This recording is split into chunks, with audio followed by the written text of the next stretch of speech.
They mocked the millionaire for inviting his assistant, but when she walked in, everyone froze. Charlotte Evans wasn't supposed to matter. To Ethan Sinclair, she was just another employee in his glittering empire until the night her strength caught his eye and her silence shook his foundation. But as ambition, loyalty, and buried emotions clash, the line between power and passion blurs dangerously. When the stakes become personal, who will Charlotte choose, the career she fought for, or the man who could rewrite her future forever? You won't believe how it all unfolds before we begin the story. Leave a comment below. Tell us where you're watching from, and subscribe to our channel so you don't miss our latest stories. Enjoy the story. Charlotte Evans carefully stacked the project briefs on Ethan Sinclair's mahogany desk, her every movement precise, practiced. For 3 years, she had been the invisible engine behind the seamless operations of Sinclair Enterprises, a presence so efficient and composed that few ever looked twice. She prided herself on maintaining the strict line between professionalism and anything more personal. And yet today, as Ethan glanced up from his computer, she sensed something different in the air. "Charlotte Ethan," said his deep voice, steady, but tinged with something rare hesitation. "Would you accompany me to the Boston Heritage Foundation Gala this Friday?" Charlotte blinked, caught off guard. "Sir, that's unexpected. Aren't those events typically reserved for well-significant others?" Ethan leaned back, running a hand through his slightly disheveled dark hair. "Vanessa had a conflict. I'd rather attend with someone who understands my projects than another socialite who only cares about photo ops." The formality of the office pressed down between them. Charlotte smoothed her pencil skirt, searching for the safest response. "Sir, I am your assistant. Your friends and associates might misinterpret." "Let them," Ethan replied, with a firmness that surprised even himself. "It's a business event. You'll be there because you're the smartest person in the room when it comes to my work." For a moment, Charlotte didn't know what to say.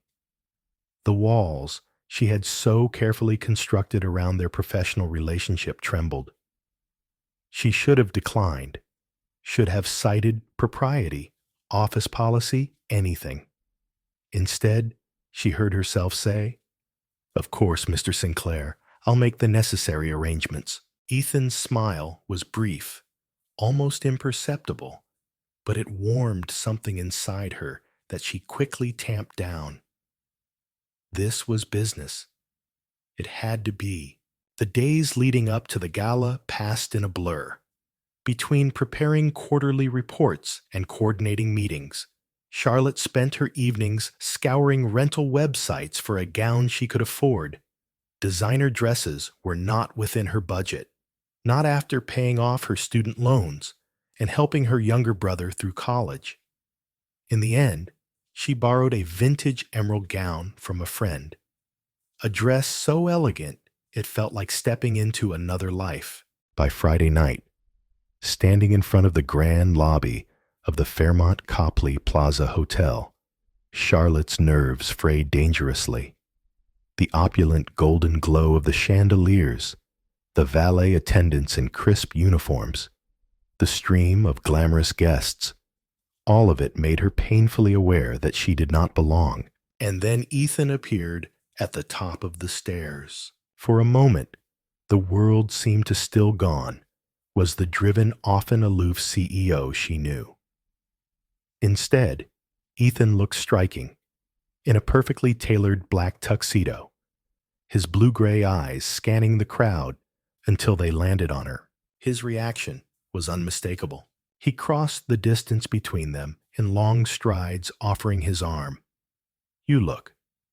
He struggled for a word, something rare for the usually articulate man. "Extraordinary." Charlotte managed a small smile as she took his arm, feeling the solid strength of him through his jacket. "Thank you, sir. Tonight," he said quietly, leading her into the swirling throng of Boston's elite. "I think you can call me Ethan." Inside the ballroom, the crowd shifted and parted, curious eyes tracking them. Whispers followed them like shadows. Charlotte kept her chin high, reminding herself she was here because of her mind, her competence, her work. William Barrett, one of Ethan's oldest friends and one of the wealthiest men in Boston, approached with an easy grin and a glass of champagne in each hand. "Well, Sinclair, you finally brought someone who can outshine the marble floors." Charlotte laughed lightly, easing the tension in her chest. She discussed development projects with poise-fielded questions about community outreach plans and surprised several investors with her sharp, nuanced answers. And all the while, Ethan watched her, not with the critical eye of a boss, but with quiet admiration. When the orchestra struck up a slow waltz, Ethan turned to her with an outstretched hand. "May I?" "I haven't danced in years," Charlotte warned, heart-pounding. "Trust me," he said simply. Under the grand chandelier, Charlotte placed her hand in his. They moved carefully at first, then with growing ease the rest of the room fading into a blur of golden lights and distant laughter. For a few precious minutes, the labels of boss and assistant employee and employer dissolved. There was only the man and the woman, moving in time to a melody older than either of them. Later, as the night wound down, Ethan walked her to the waiting car. Their conversation, quieter now, tinged with an intimacy neither dared fully acknowledge. "Thank you for tonight," Charlotte said, as he helped her into the car, his hand lingering just a second too long. "No," Ethan said, his voice low. "Thank you." As they pulled away from the hotel, Charlotte leaned her head back against the leather seat. Closing her eyes, she knew that after tonight, nothing between them could ever truly be the same. Something had changed, something that neither time nor professionalism would easily undo. And somewhere deep inside, a tiny reckless part of Charlotte hoped that maybe, just maybe, change wasn't such a terrible thing after all. If you want to know what happens next between Charlotte Evans and Ethan Sinclair, the unexpected challenges, the heart-pounding twists, and the powerful moments that will define their journey, make sure to subscribe to the channel and stay tuned for the next incredibly moving part of their story. The following Monday morning, Charlotte Evans stepped into the gleaming office of Sinclair Enterprises with a forced sense of calm. She wore her usual navy suit, hair neatly twisted into a bun, heels clicking softly against the marble floors. Business as usual, she reminded herself, but nothing felt usual anymore. When she entered Ethan's office to deliver the morning reports, the memory of his hand at her waist as they danced flooded back, unwanted and overwhelming. For a moment, Charlotte faltered, then steeled herself and placed the files carefully on his desk. Ethan glanced up, and in that instant, the careful professionalism they had built between them wavered. His gaze softened almost imperceptibly before he cleared his throat. "Thank you, Charlotte. Please stay. I want your input on the Hanover proposal." It was such a small thing. A meeting. A simple request. But it wasn't how they usually operated. During the review, Charlotte noticed subtle changes, how Ethan solicited her opinions more openly, how their conversations stretched beyond project margins and financial forecasts, how sometimes he seemed to hesitate as if weighing every word. The walls between them were still there, but cracks had formed. By Wednesday, the distance she tried to maintain began to crack under the weight of rumors. In the executive lounge, she overheard whispers between two junior managers. She's been invited to the gala. Can you believe it? They say Sinclair's finally replacing Vanessa. And guess who's stepping in? Charlotte ducked out of the lounge before she could hear more. Her stomach twisted not from the gossip itself, but from the tiny, dangerous hope that had taken root inside her. She needed clarity. She needed space. That evening, Charlotte typed her resignation letter. She didn't intend to send it, not yet. But having it written made her feel like she still had control, like she could walk away before she became another assistant who mistook professional courtesy for something more. The next morning, as if the universe had read her conflicted heart, Vanessa herself reappeared. Charlotte was delivering financial summaries to Ethan's office when Vanessa breezed in, all designer perfume and $1,000 smile. She placed a manicured hand on Ethan's arm with casual familiarity, ignoring Charlotte entirely. Darling, I thought we might discuss the reopening of the Prescott project. Over dinner. Vanessa's voice dripped with suggestion. Charlotte kept her expression neutral, heart pounding, as Ethan gently but firmly removed Vanessa's hand. Vanessa, he said, voice cool. That's not going to happen. Professionally or personally. The rejection was clear, but Charlotte didn't stay to hear more. She slipped out quietly, her mind spinning. Whatever she had imagined between herself and Ethan, this wasn't her world. The gala, the glances, the dance, they didn't erase the fact that she was his assistant, not his equal. For the rest of the day, she avoided him, burying herself in expense reports and vendor negotiations. She told herself she was being rational responsible, that walking away now would save them both embarrassment. But then Friday afternoon came, and with it, an unexpected twist. Charlotte was finalizing the agenda for an executive meeting when her phone buzzed. It was Maddie, her younger brother, her pride and joy, calling from the University of Chicago, where he was finishing his final semester. Her heart lifted as she answered, "Hey Maddie, how's finals week treating you?" "Stressful, but manageable." Maddie said, his voice hesitant. "Actually, that's not why I called. Something's come up." In less than 10 minutes, Charlotte learned that Maddie's scholarship funding had been unexpectedly reduced due to a clerical error, and without immediate payment, he wouldn't be able to register for his final semester. She hung up, panic curling in her chest. Every penny she earned went to bills, savings, and helping Maddie. She couldn't afford to lose her job now. She couldn't afford to make impulsive decisions based on her heart. Professionalism had to win. That evening, as Ethan was packing up to leave, Charlotte knocked on his door. "Come in," he said, looking up with a tired smile that nearly undid her resolve. She stepped inside, hands clasped tightly together. "Mr. Sinclair, Ethan, I need to speak with you." His eyebrows lifted slightly at her use of his first name, but he nodded. "Of course, sit down." She remained standing. "I've decided it's best if I transition out of Sinclair Enterprises." For a long moment, he said nothing.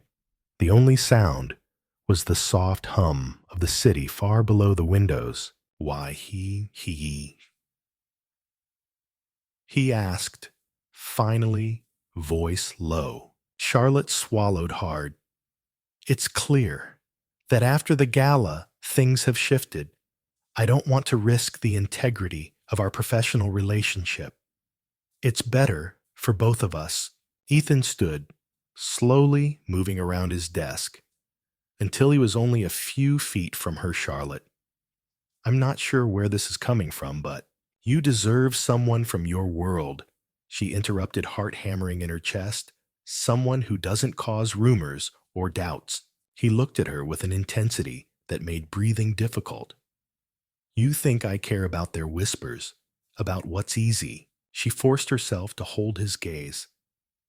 I think you deserve every opportunity to build the future you want without me complicating it. There was a long silence Charlotte expected him to argue to insist.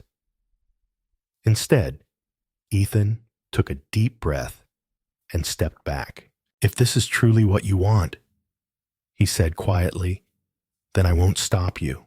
Tears pricked at the edges of her vision, but she refused to let them fall. She nodded stiffly, turned and left his office for what she believed would be the last time. That night, as she packed her small apartment into neat boxes, Charlotte tried to ignore the hollow ache inside her. She told herself she had done the right thing, that she was protecting them both. She didn't know that elsewhere Ethan stood alone in his penthouse, staring out over the glittering Boston skyline, wondering how he had let the only person who truly understood him slip away. And neither of them knew yet how fate and a city project, far bigger than either of them, was about to bring them crashing back together. Stay tuned, because the next part of Charlotte and Ethan's journey is even more emotional, courageous, and unforgettable. Don't forget to subscribe to the channel to catch what happens next. A week after Charlotte left Sinclair Enterprises, her life was a flurry of resumes, interviews, and second-guessing every decision she had made. She told herself she had done the right thing, that walking away from Ethan Sinclair was a necessary act of self-preservation, that securing her brother's future and her own independence was more important than risking it all for a man who could never truly be hers. But every time her phone buzzed with a new job posting or a polite rejection, she felt a hollow echo of loss. Across the city, Ethan sat in his office, the view of the Boston harbor lost on him as he read and reread the Riverstone District redevelopment project proposals Charlotte had helped him shape. Her notes were everywhere, organized, insightful, full of a humanity that most of his advisors lacked. He missed her more than her competence, more than her efficiency. He missed her honesty, her stubbornness, her quiet strength. He missed the way she had challenged him to think beyond balance sheets and quarterly profits. Now, without her, his world felt sterile again. On the 10th day after her departure, a crisis hit. The Riverstone District, a once thriving neighborhood battered by decades of neglect, was on the verge of a major redevelopment project. Sinclair Enterprises had been positioned to lead it. But without Charlotte's insights and community trust-building strategies, the project faced fierce opposition. Residents protested the proposed luxury condos, claiming they would be priced out of their homes. Community leaders rallied the media, painting Sinclair Enterprises as another heartless corporation chasing profits. The city council announced a public forum to be held within 72 hours, an opportunity for developers to address the community's concerns. If Ethan couldn't win them over, Sinclair Enterprises would lose the bid, and with it millions invested in preliminary planning. Normally, Ethan would have relied on Charlotte to prepare the messaging, the community outreach, the nuances that would make the difference between acceptance and resentment. But Charlotte was gone. Late that night, Ethan stared at his reflection in the office window, the city lights flickering like distant fires. He could call one of the big PR firms, hire a consultant, craft a sanitized statement. But deep down, he knew only one person could truly help him. Only one person had ever understood the heart of the project and his own heart better than he did: Charlotte Evans. At that same hour, Charlotte sat at her small kitchen table, finalizing paperwork for a job offer she had received from a mid-tier real estate development firm. It was stable, respectable, unremarkable work. She should have been grateful. She should have been relieved. Instead, she found herself staring at the acceptance form, unmoving. A knock at the door startled her. She frowned, checking the time, nearly midnight. She opened the door, and there he was, Ethan, standing on her porch, rain misting his tailored jacket, an uncharacteristic vulnerability in his expression. "Ethan, what?" she began, but he raised a hand, a silent plea for patience. "I need your help," he said simply. The words were so different from the powerful executive she remembered that for a moment Charlotte couldn't breathe. "There's a community forum, Thursday night, Riverstone. If we don't get community support, we lose everything." She hesitated, torn between instinct and logic. "That's not my responsibility anymore," she said carefully. "I know," Ethan replied, voice rougher than usual. "But it's not just about the project. It's about what it represents, what we dreamed of building together. You saw the vision when no one else did." Charlotte crossed her arms, the defensive posture failing to hide the war within her. "Why me, Ethan? You have 1,000 people you could hire." He stepped closer, rainwater glistening on his hair, his gaze never leaving hers. "Because I trust you," he said simply. "Because I need you." The honesty in his voice unraveled something inside her, but it wasn't enough, not yet. "I'll help with the forum," Charlotte said after a long pause. "But after that, I'm moving on." Ethan's shoulders sagged slightly, as if he had known she would say that, but still hoped otherwise. "Thank you," he said quietly. "Whatever happens, thank you." They worked together the next 2 days, like old partners, reunited. Charlotte crafted a plan to highlight affordable housing guarantees, community centers, and job training programs. She pulled late nights creating presentations, preparing talking points, coaching Ethan on how to engage authentically instead of defensively. Their synergy was effortless, instinctive. It was also dangerous, awakening emotions Charlotte had buried deeply. On the afternoon before the forum, they rehearsed in the conference room of a neutral community center. Charlotte stood by the whiteboard marker, in hand reviewing potential objections. Ethan leaned against the table, watching her with an intensity that made her heart race. When she finished, she turned to find him still staring.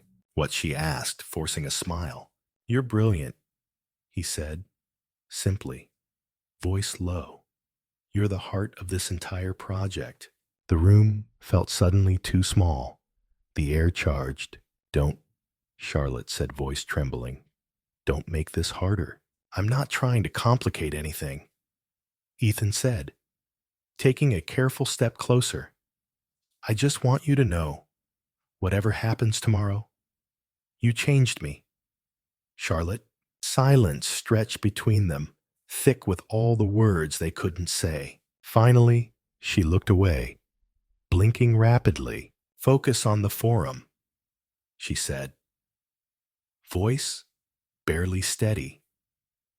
"That's what matters." He nodded, but the way he looked at her, like she was the only thing anchoring him, lingered long after she left the room. That night, Charlotte sat by her window, unable to sleep. She knew she was standing at a crossroads. One path was safe: accept the new job, rebuild her life, piece by piece, never risk her heart again. The other path was terrifying. Stay fight for a vision and risk everything, including her heart, for a future that had no guarantees. As the city lights shimmered in the distance, Charlotte realized that no matter how much she tried to deny it, her heart had already chosen. But whether Ethan Sinclair truly had space for her in his world, not just as an assistant or an advisor, but as an equal, as a partner, that remained to be seen. And the answer would come sooner than she dared imagine. Stay with us, because Part 4 will reveal the most powerful moments, yet the ones that define courage, love, and the power of building something greater together. Subscribe to the channel to continue this unforgettable story. The night of the community forum arrived, and tension crackled through the air like a summer storm. Charlotte stood backstage at the historic Liberty Hall, peeking through the velvet curtain at the packed audience, residents, business owners, reporters. Every seat was filled. The energy palpable signs both for and against the Riverstone project dotted the crowd. Ethan adjusted his tie nearby, his usual controlled demeanor showing the slightest cracks. Charlotte moved to his side, her presence steadying, as always. "You'll be fine," she said quietly. "Just speak from the heart. They need to see that you're not here to dictate, but to listen." Ethan nodded, his gaze searching hers for reassurance. "You'll be right there?" he asked. "Every step," Charlotte promised, her voice softer than she intended. The moderator introduced Ethan with a neutral tone, and as he walked onto the stage, the room buzzed with murmurs and guarded stares. He stood at the podium, a lone figure under the harsh lights. "Good evening." He began, his voice strong but measured. "My name is Ethan Sinclair, and I'm not here tonight to tell you what's best for your community. I'm here to listen, to learn, and to work with you."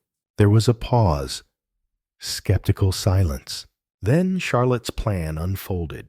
Instead of presenting glossy brochures and graphs, Ethan shared stories. Stories Charlotte had gathered from interviews with local families, business owners, teachers, and community leaders. Stories about Riverstone's rich history, its struggles, its triumphs. He spoke of a vision that didn't erase the neighborhood, but honored it: affordable housing, local businesses, a community center funded not by token charity, but by investment in the people who made the neighborhood worth saving. He answered hostile questions without defensiveness. He admitted where Sinclair Enterprises had fallen short in the past. He offered solutions, and more importantly, he offered power: a permanent community advisory board with real authority over development decisions. The tide shifted slowly but unmistakably. Charlotte watched from the wings, pride and hope swelling in her chest. When the forum ended, applause broke out, not unanimous, but strong enough to shake the foundations of the room. Ethan found her backstage, his face flushed with the kind of triumph that wasn't about deals or profits, but about earning something infinitely rarer: trust. "We did it," he said, his voice rough with emotion. "You did it," Charlotte corrected, though part of her heart whispered that maybe, just maybe, they had done it together. The following morning, the city council announced that Sinclair Enterprises would retain the redevelopment bid under the new community-focused plan.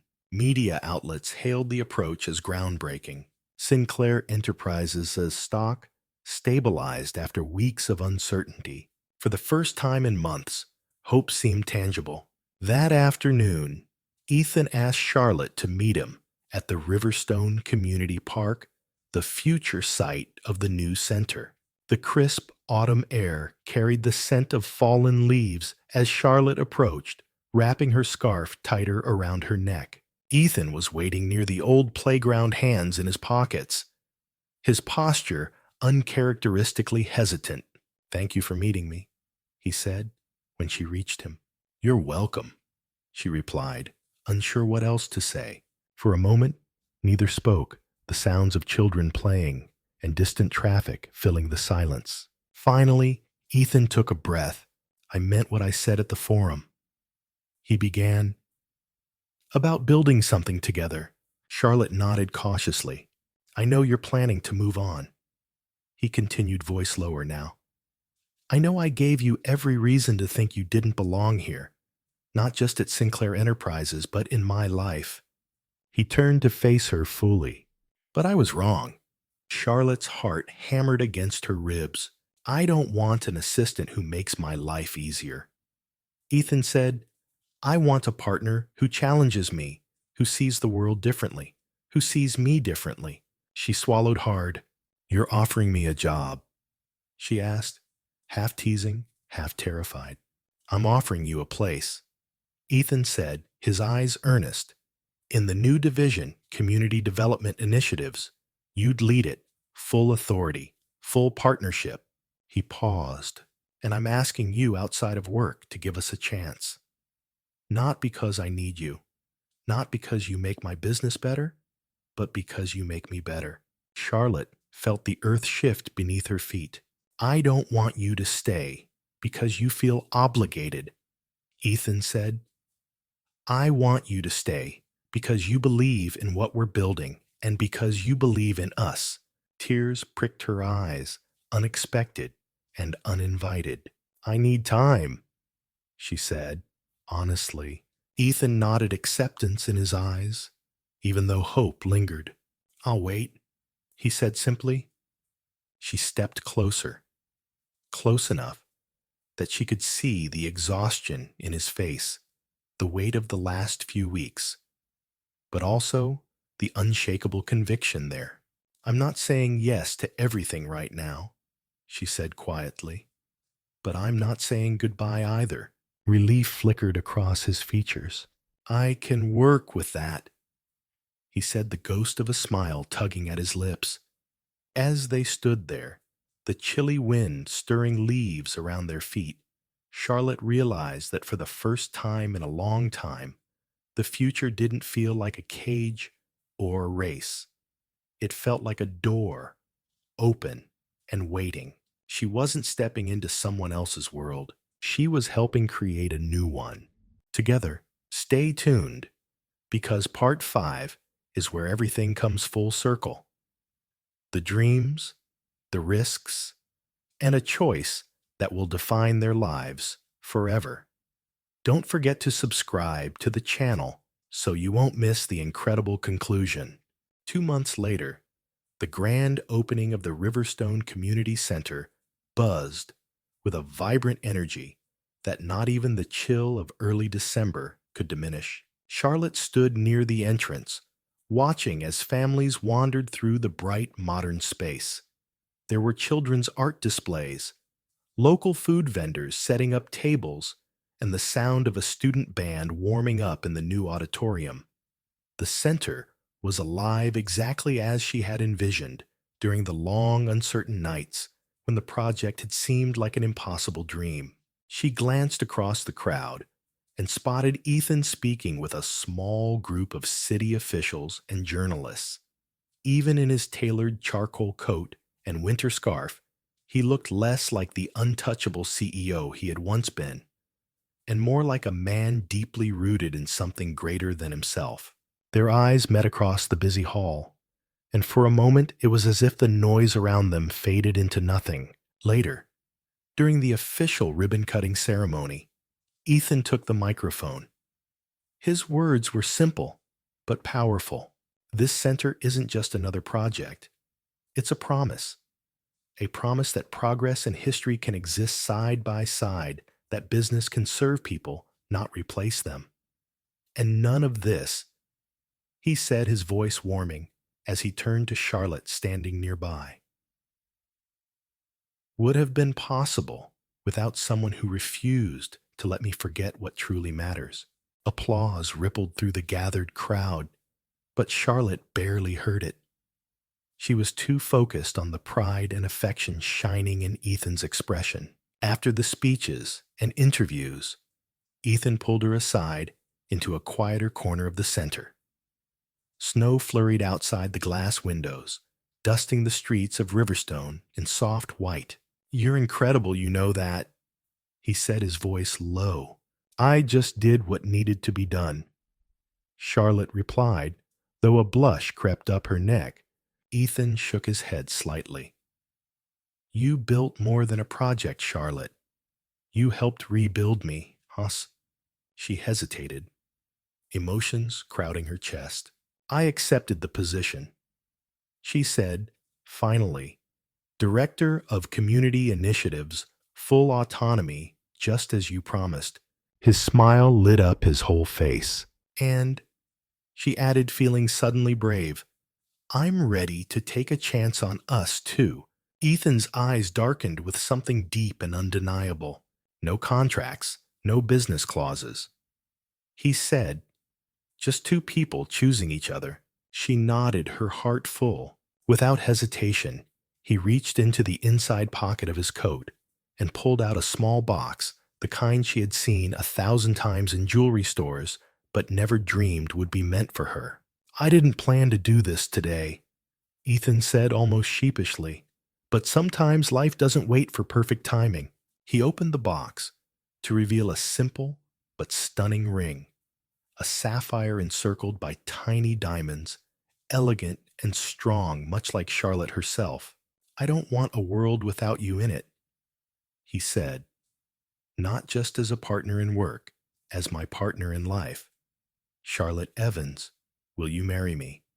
The world tilted on its axis. Tears filled Charlotte's eyes as she looked at the man in front of her, the man who had once been her boss, then her unlikely ally, then the keeper of her heart. Yes, she whispered, her voice steady despite the tremble in her hands. Yes, Ethan. Cheers erupted from behind them, and Charlotte realized that the center staff, along with half of Riverstone's residents, had caught sight of the proposal through the windows. Laughter bubbled up between them as Ethan slipped the ring onto her finger. It was perfect, imperfect, real. The way life and love were meant to be. That evening, they returned to the rooftop garden Charlotte had fought to include in the design, a place that had become a symbol of hope. For so many twinkling lights framed the skyline, and the river below shimmered under the night sky. They sat together on a wooden bench, wrapped in a shared blanket against the cold.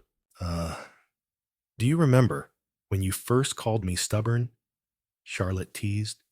I still call you stubborn, Ethan said with a grin. Only now, I think it's the reason we're standing here. Charlotte leaned her head against his shoulder, feeling the steady beat of his heart beneath the layers of his coat. This, she said quietly, is more than I ever dared imagine. It's just the beginning. Ethan promised. We're going to build a life as strong as anything we've ever designed. Brick by brick, choice by choice, as the snow fell gently around them, Charlotte closed her eyes and breathed in the crisp night air. For so long, she had believed success meant standing alone, carrying the weight by herself. But tonight, sitting beside Ethan Sinclair, she knew the truth. Real success, real happiness was about building something together, not out of obligation or fear, but out of trust, respect, and a love that neither had planned, but both had fought to deserve. Their journey wasn't perfect. It was better. It was theirs. The journey of Charlotte Evans and Ethan Sinclair was never about a straightforward path. It was a story woven from perseverance, trust, and unexpected transformation.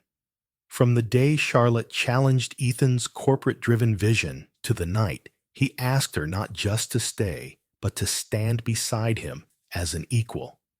Every moment was a testament to the power of courage, the courage to speak, to act, and most importantly, to love beyond fear. At the start, Charlotte was simply an assistant, a voice lost among towering egos and corporate ambitions.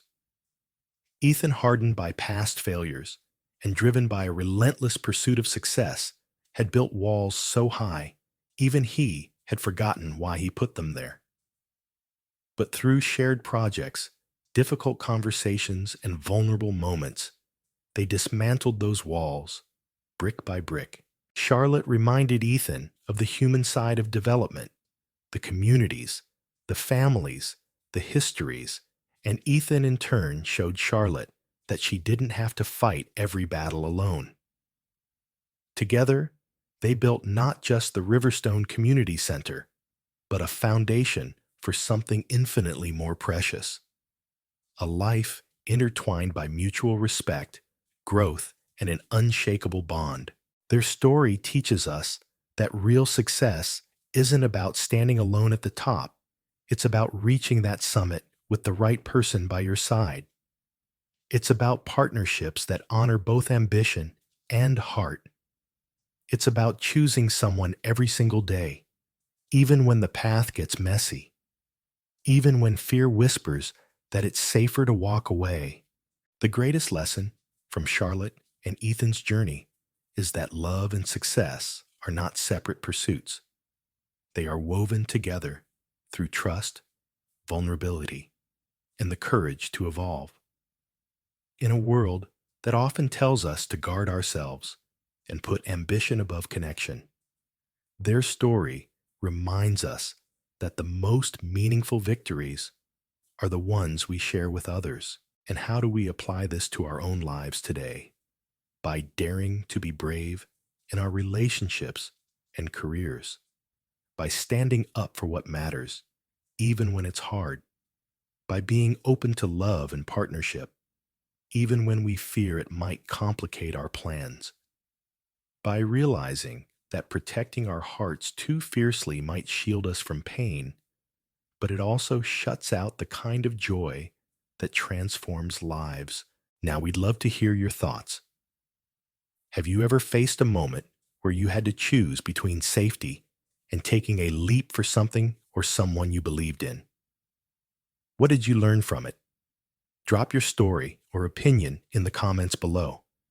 We'd love for everyone to reflect and grow together. And if you felt inspired by Charlotte and Ethan's journey, don't forget to like this video, subscribe to our channel, and hit the notification bell so you don't miss out on the next emotional, inspiring story. Your support is what keeps us creating heartfelt content just for you.